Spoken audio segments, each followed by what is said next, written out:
Yeah, sure. There's obviously lots of pluses to the internet. There's many more voices out there.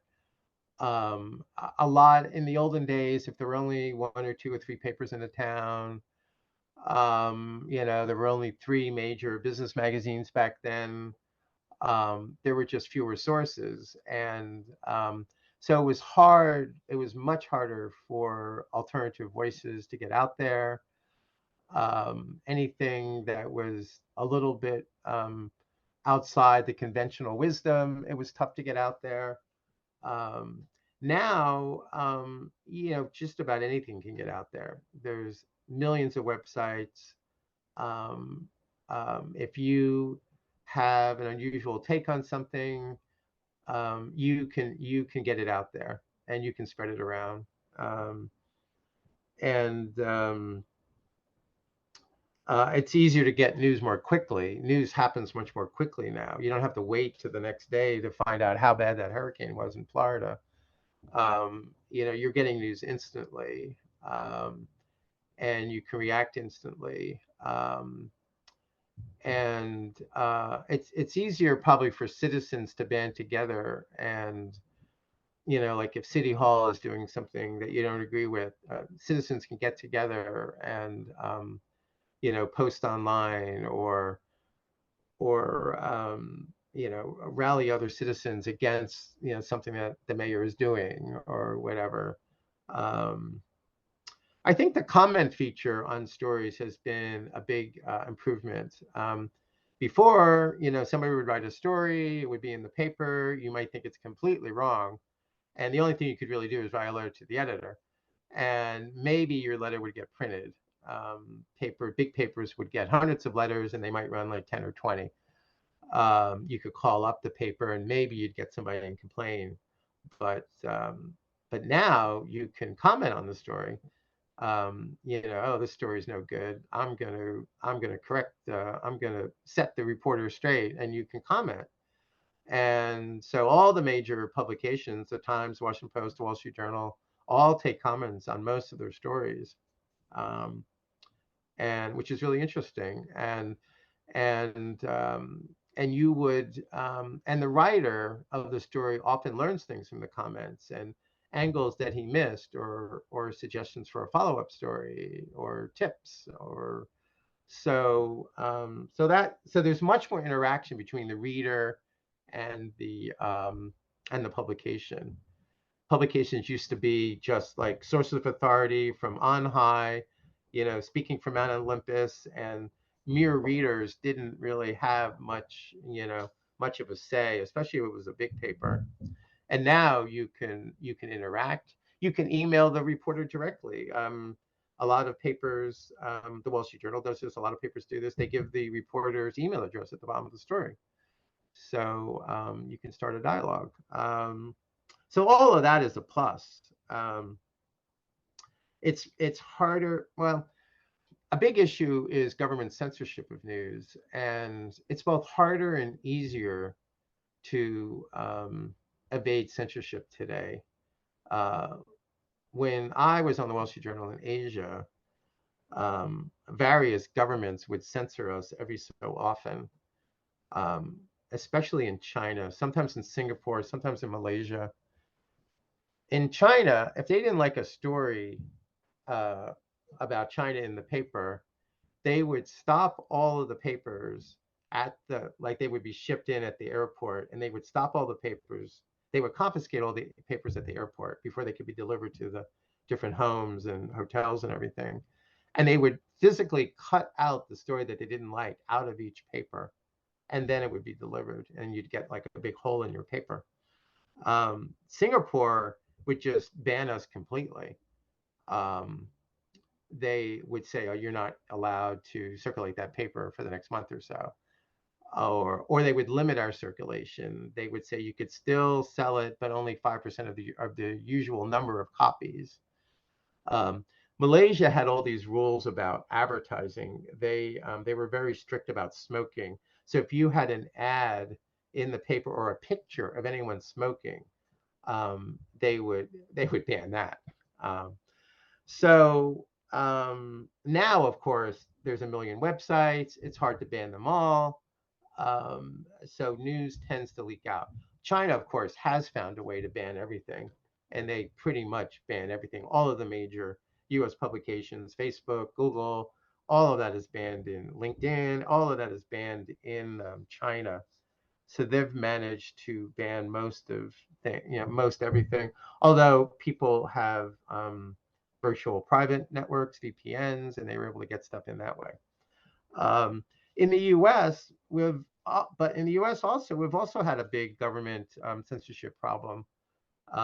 It, for several years, it's, 5, 6, 7, 8 years, it was suspected that Twitter and Facebook and Google were censoring information. And there was all kinds of evidence of that. But then last year, Elon Musk bought Twitter, and he revealed, the famous Twitter files. He revealed how Twitter had systematically censored all kinds of people and stories and ideas, and often, almost always, at the government direction.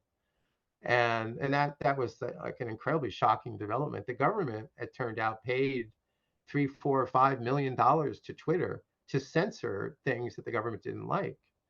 And so, it was an amazing development. And if you censor something on Twitter, and Facebook did the same thing, and major publications are not covering something, you can largely ban something from getting out there.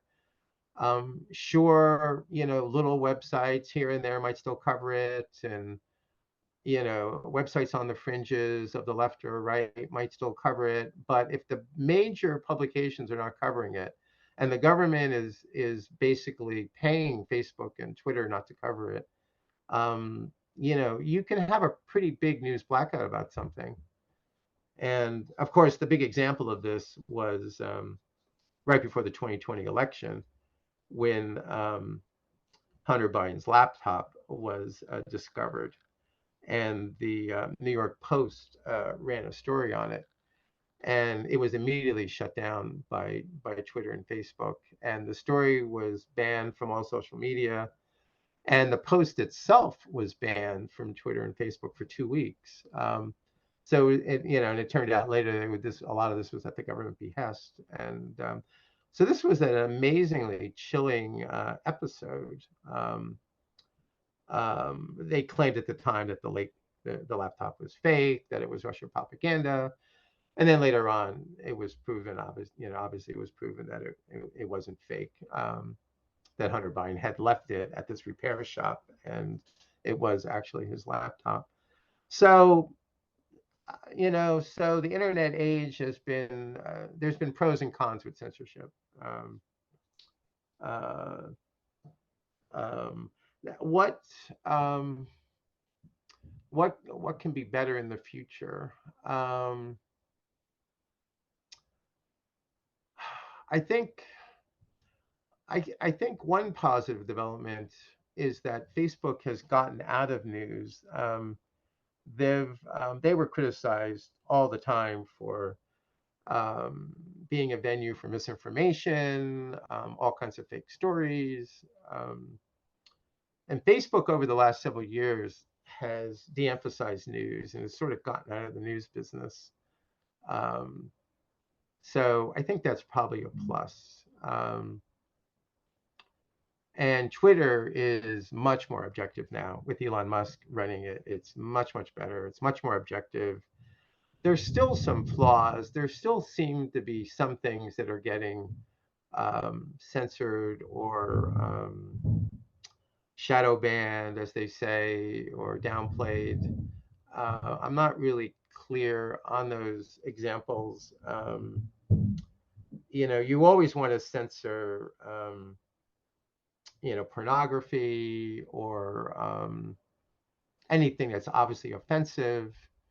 But there's a fine line, in there. And I don't know if Elon Musk has worked it out completely, but Twitter, now it's called X, is a lot more open, and it all sides have equal access to it. And so that's gotten a lot better, and that's a big plus for for the press. Stories on one side are not being censored. Um, a lot of it, I guess, a lot of the hope for journalism just rests on readers becoming more savvy, consumers of news, figuring out, like, what's a story that might be true and what's a story that might not be true. And that can be hard. I mean, I was in the biz for 40 years, and I can spot a story. I can see it. I can see the front page of the New York Times, and I can read half of one of the headlines, and I could tell you whether the story is going to be true or not true. But that's only from years of experience. A lot of younger readers, they've always lived in the digital age. I think younger readers have a hard time separating, knowing the difference between fact and opinion. They tend to mix up the two.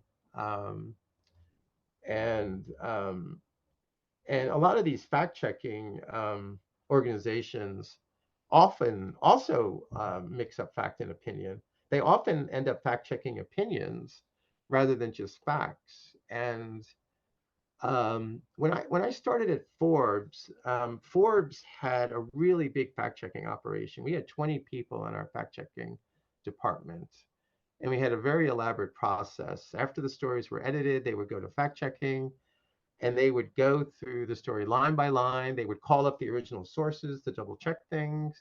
They would check things against checkable sources online. And I had mostly worked on daily papers up to that point. So, and daily papers really have never had the time to do that kind of exhaustive fact checking. So I was amazed at the different things that they found. I would edit a story. I think it's bulletproof. I don't think there's any mistakes. And the fact checker comes back and says, oh, there's 3 mistakes. This guy's name is spelled wrong, and this is wrong, and that's wrong. It was an eye opener. And so anyway, with the fact checkers, we would often hire summer interns to be fact checkers.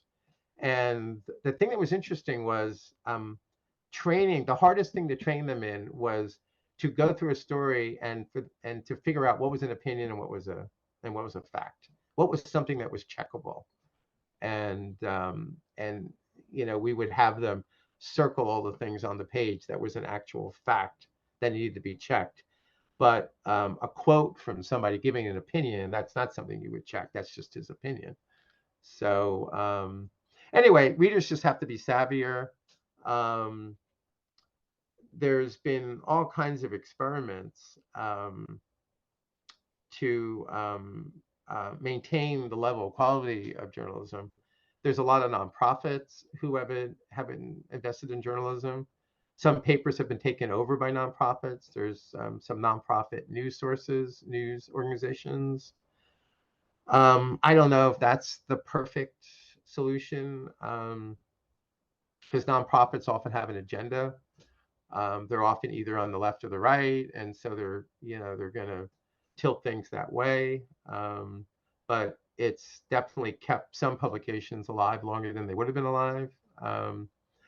Around 2010, 2012, papers started charging for online access. And with advertising just collapsing, they had to find another source of revenue. So they started charging for online access. And pretty much all legacy, traditional papers do that now, and magazines too. Forbes never did it. They only started doing that during the pandemic when advertising really dried up. But most newspapers do it now.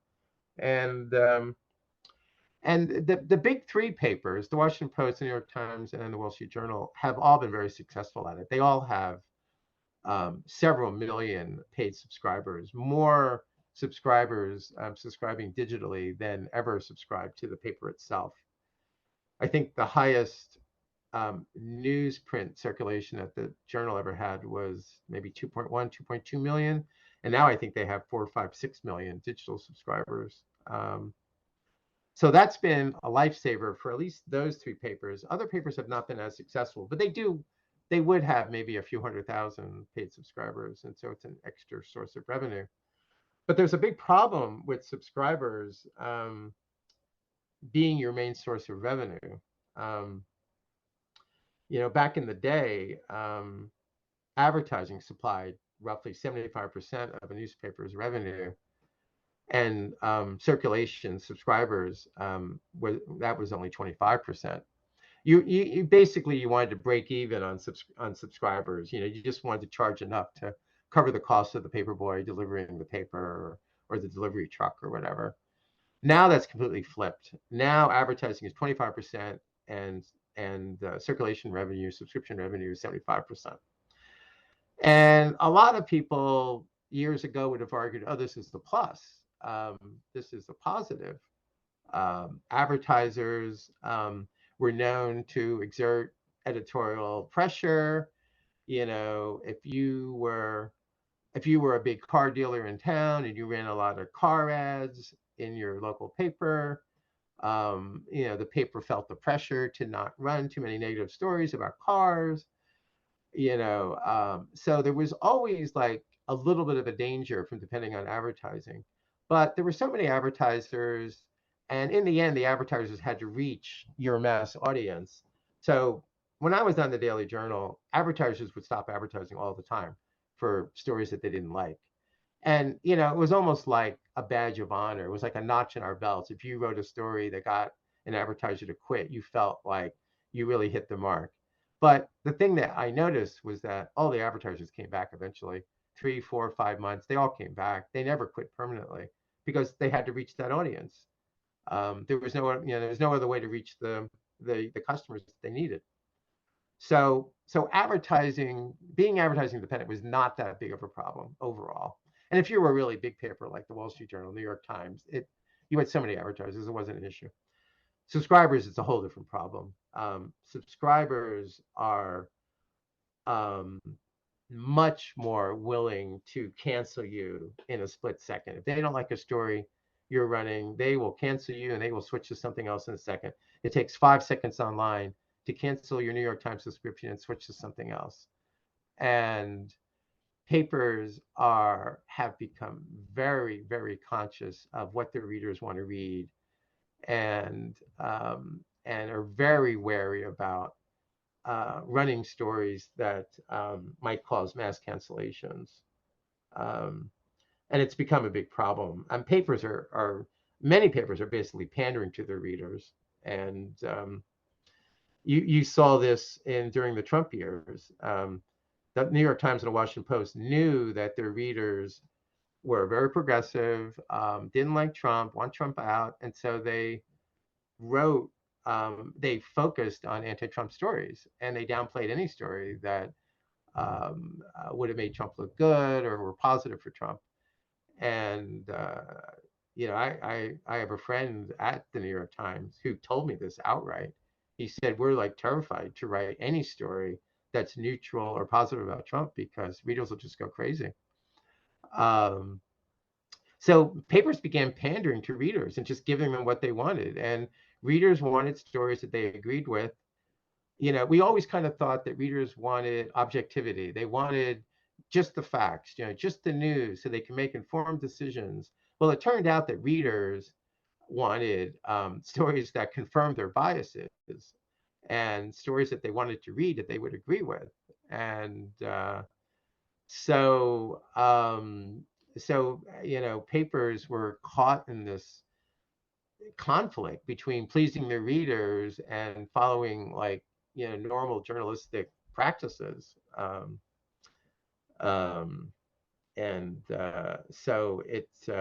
So being dependent on readers is a big problem.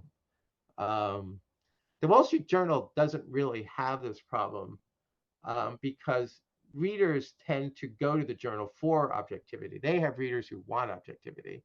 They have readers who want just the facts, so they can make informed decisions on investments or politics or whatever. So the journal sells objectivity and neutrality. So they haven't they haven't like suffered from this subscription pandering issue. And the journal started charging for its paper right from the beginning online.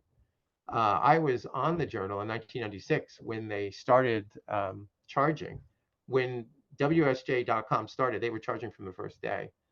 And most of the rest of the press made the mistake of not charging for, they gave it away for free, for years and years until the early 2010s, which was a huge mistake. They didn't get customers into the habit of paying for the news like the journal did. And so anyway, that's where we are. Um, you know, a lot of the, I guess you have to be optimistic about the future of journalism. I think a lot of these problems will play out and people will come up with solutions. Facebook getting out of the news is a plus. Twitter becoming more objective is a plus. Um, Papers and magazines are finding other sources of revenue that are maybe more neutral, and don't affect editorial judgment so much.